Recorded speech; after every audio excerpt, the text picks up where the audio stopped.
الرحمن الرحیم. یہاں پر ملک کا بڑا اہم قومی سرمایہ ہمارے نوجوان طلباء اور طالبات، اساتذہ اکرام، ماہرین میں تعلیم اور تحقیق، کراچی آرٹ کونسل کے منتظمین، السلام علیکم. یہاں پر ابھی تک آپ نے موٹیویشنل اور تھوڑی سی پولیٹیکل تقریریں سنی ہیں. اب آپ کو ڈائریکشنل اسپیچ کے لیے بہت سارے بڑے اہم لوگ یہاں بیٹھے ہیں. میرا اپنا یہاں کھڑا ہونا بھی اور گفتگو کرنا بھی مجھے بہت زیادہ اضافی لگ رہا ہے، لیکن میرے کئی بار منع کرنے کے باوجود مجھ سے کہا گیا کہ مجھے بولنا ہے. محترمہ نوشابہ صدیقی بیٹھی، انہوں نے مجھے کہا تھا صدارت کی کرسی پہ بیٹھی موجود ڈاکٹر خالد مقبول صدیقی.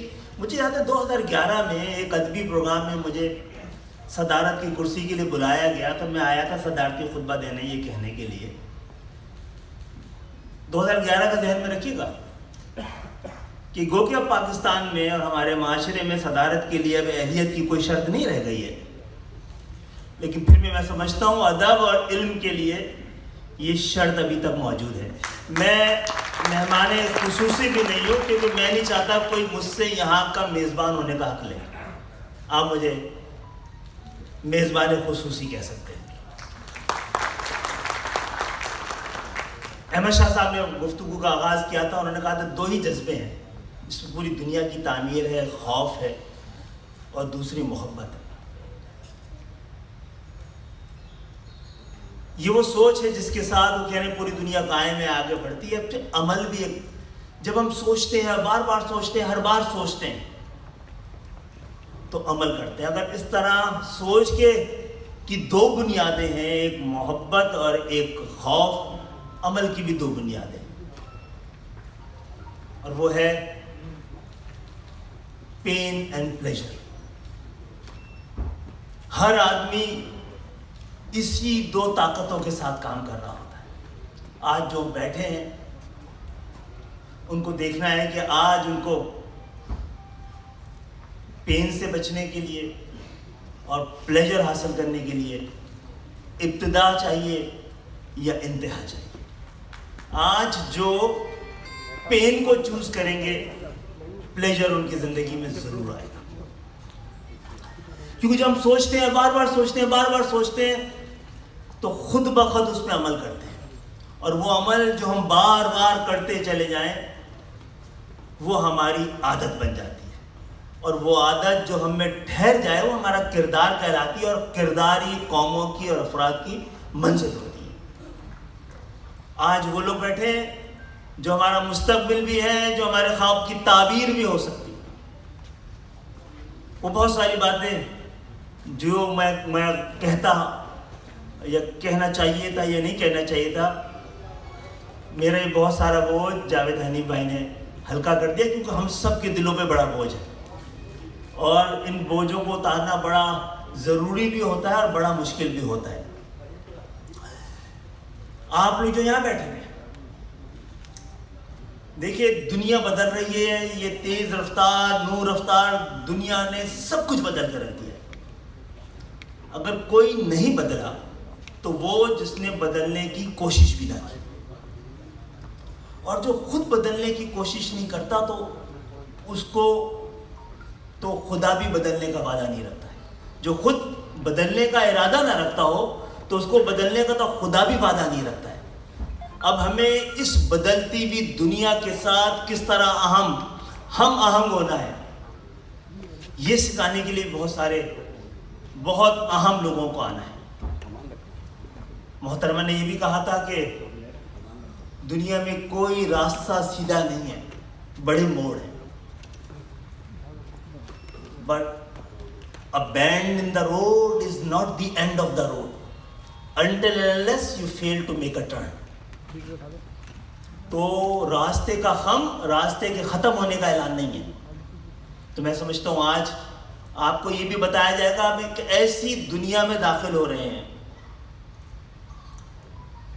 کہ جہاں پہ آنے والے وقت میں آج دنیا کی شاید 100 بڑی کمپنیوں نے، عالمی کمپنیوں نے ڈگری کی شرط ختم کر دی ہے۔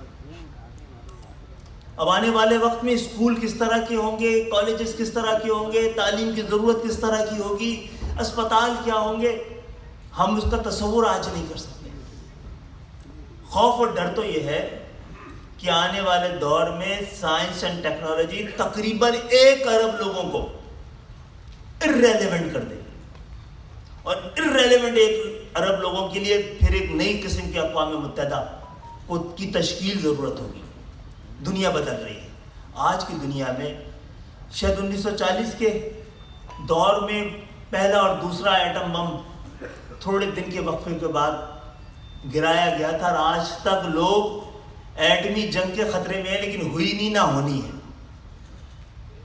آج لوگ جنگ سے، جھڑپ سے، کانفلکٹ سے اتنا نہیں مر رہے ہیں جتنا خودکشی کے ذریعے مر رہے ہیں۔ لوگ آج بھوک سے اتنا نہیں مر رہے ہیں زیادہ کھانے کی وجہ سے جتنے لوگ مر رہے ہیں۔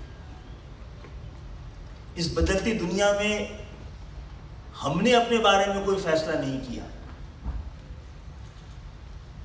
کیونکہ ترقی ہمارے ترقی یافتہ ترقی پذیر ملکوں کے درمیان اتنا فاصلہ کر دے گی کہ کسی کو کسی کا غلام بنانے کی ضرورت بھی نہیں پڑے گی۔ ایسا نہ ہو وہ 1 ارب لوگ جو ارریلیونٹ ہوں، وہ غلام کا درجہ بھی نہ رکھتے ہوں۔ بس دعا کیجئے کہ ہم اس میں شامل نہ ہوں۔ سچائی یہ ہے کہ ہمارا دنیا میں کبھی بھی ملک نے ترقی نہیں کیا ہے، خطہ ترقی کرتا ہے۔ ہمارا خطہ بھی بڑی تیزی سے ترقی کر رہا ہے۔ ایک جزیرہ ہے پاکستان افغانستان کے نام کا، جس نے قسم کھائی ہوئی ہے۔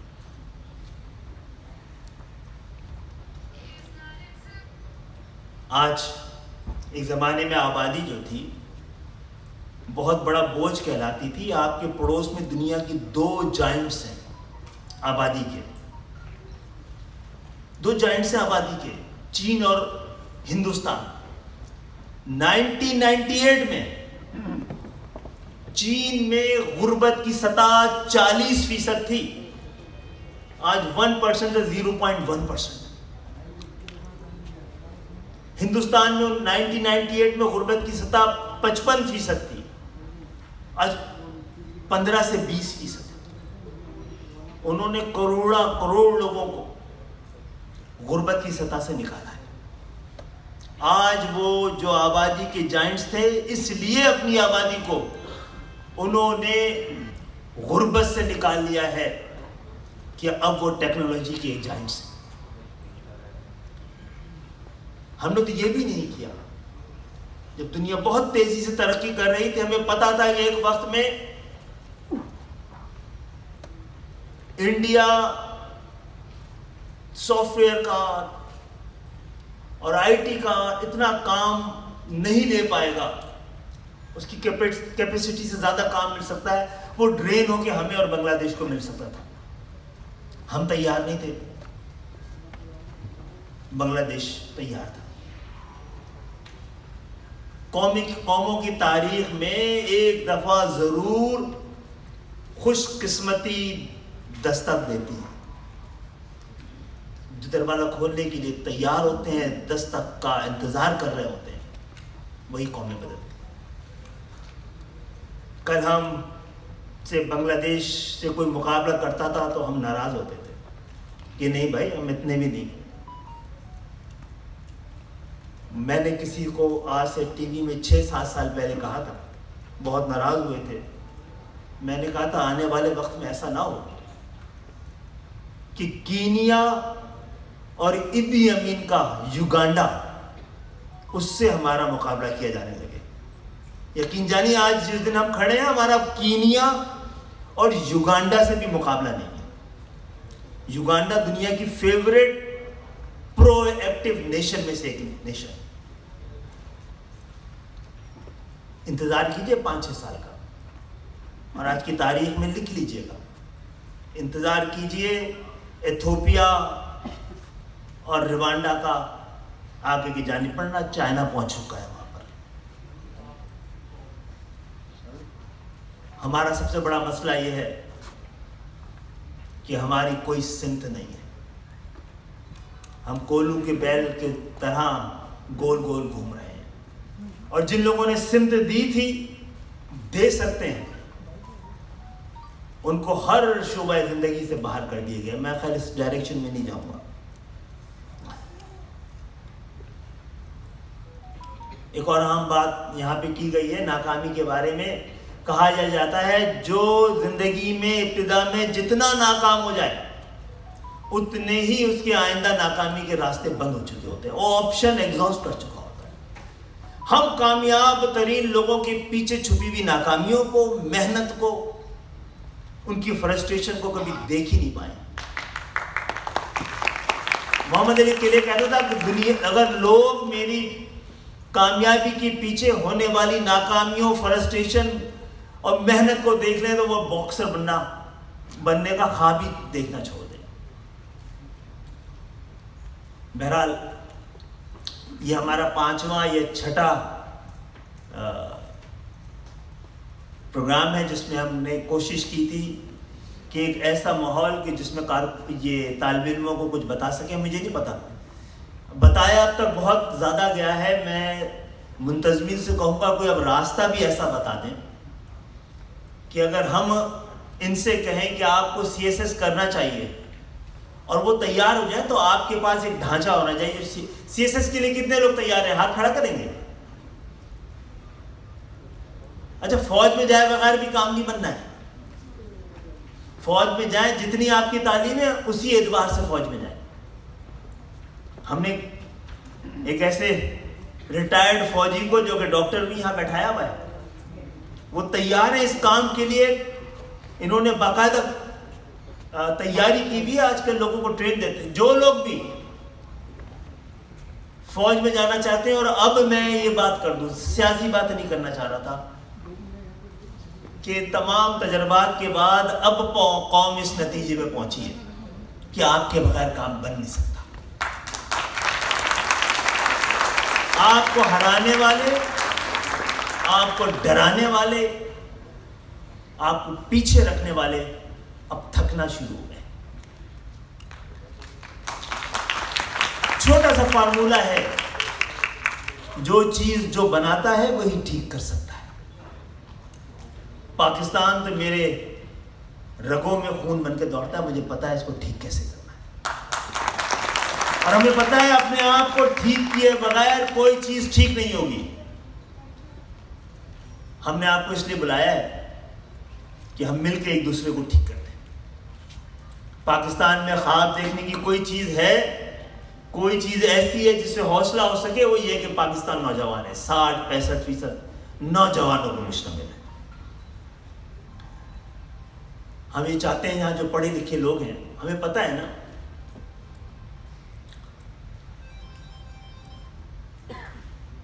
کہ ڈگری تعلیم کی تو سند ہے, دانش کی نہیں. تعلیم سے دانش کو کشید کرنا پڑتا ہے, نالج سے وزڈم کو. لوگ کہتے ہیں نالج بولتی ہے اور وزڈم سنتی ہے. کسی دن بیٹھ کے ہم آرٹ آف لسننگ پہ بھی بات کریں گے.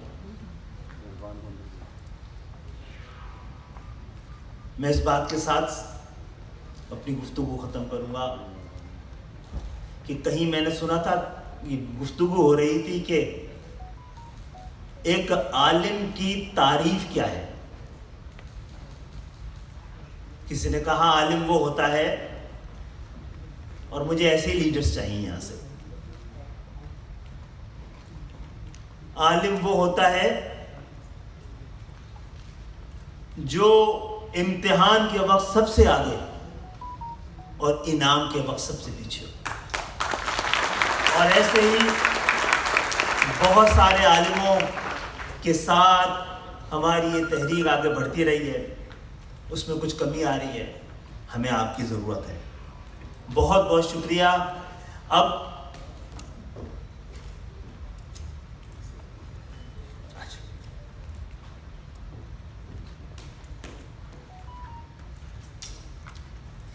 انہوں نے کہا مجھے تھوڑی سی اور بات کر لیں. میں سمجھتا ہوں جس آدمی کی جتنی کیپیسٹی اس سے آدھا انچ زیادہ بولتا ہے تو لوگ سننا چھوڑ دیتے ہیں. اب میری اضافی گفتگو آپ پر بوجھ ثابت ہو سکتی ہے، کیونکہ مجھے لگ رہا تھا جتنا مجھے بولنا ہے آج کے دن کے لحاظ سے، آج کی ضرورت کے لحاظ سے میں بول چکا ہوں. باقی بات کروں گا تو سیاست نہ شروع ہو جائے.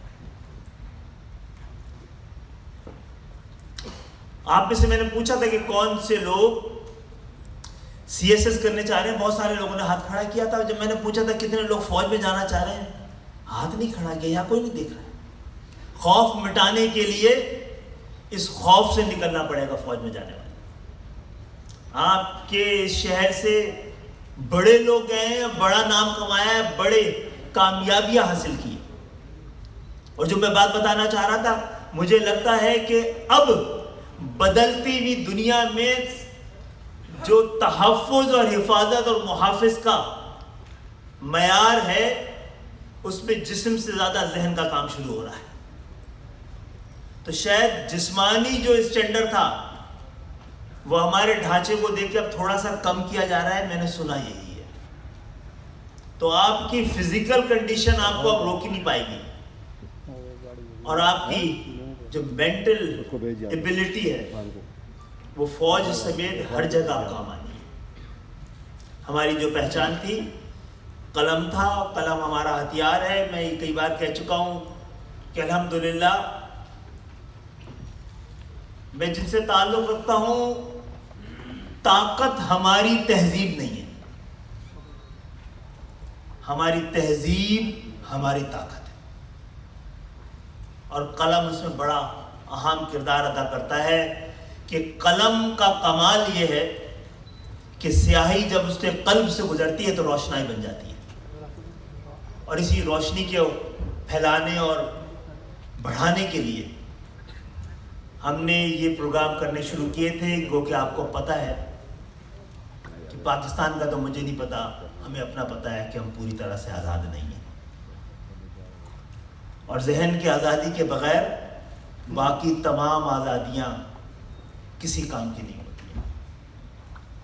تو ابھی ابتدا ہے، ہم کوشش کریں گے ہم اور آپ مل کر خوف کی ذہنوں پہ موجود زنجیروں کو کسی نہ کسی طرح کاٹ سکیں. خوف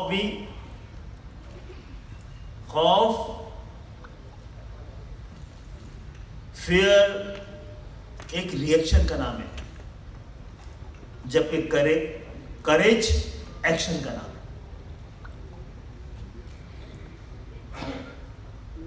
تو حوصلے، ہمت کے ساتھ آپ کھڑے ہوں گے جو یہاں بیٹھے ہیں نوجوان، تو پاکستان کھڑا ہوگا.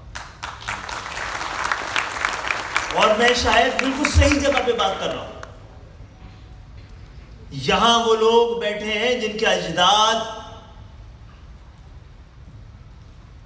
جب یہاں آئے تھے تو ان کے پاس پورا ایک ویژن تھا، خواب تھا، اس کی تعبیر کرنی تھی. جاوید ادیب بھائی اس میں بات کر چکے ہیں. وہ بات کر رہے تھے دو پاکستانوں کی، ایک جناح کی پاکستان کی، ایک بھٹو کی پاکستان کی. میں سیاست تو نہیں، تاریخ کے حوالے سے پوچھنا چاہتا ہوں، دل پہ ہاتھ رکھ کے بتائیے کون سا پاکستان اچھا تھا؟ 70 سے پہلے کا پاکستان یا 70 کے بعد کا پاکستان؟ جناح کا پاکستان، مکمل پاکستان، پورا پاکستان، ہندوستان کو احاطہ کیا ہوا پاکستان، ایک مشرق سے بھی مغرب سے بھی، یا آدھا پاکستان؟ بھٹو کا پاکستان، جاگیردارانہ پاکستان. اور جاگیردارانہ پاکستان کہ طفیل ہمارے پاس جاگیردارانہ جمہوریت ہے، جاگیردارانہ نظام جو کہ جمہوریت کا ضد ہے. ہم نے اپنی جمہوریت جاگیردارانہ رکھی، مجبوری ہے.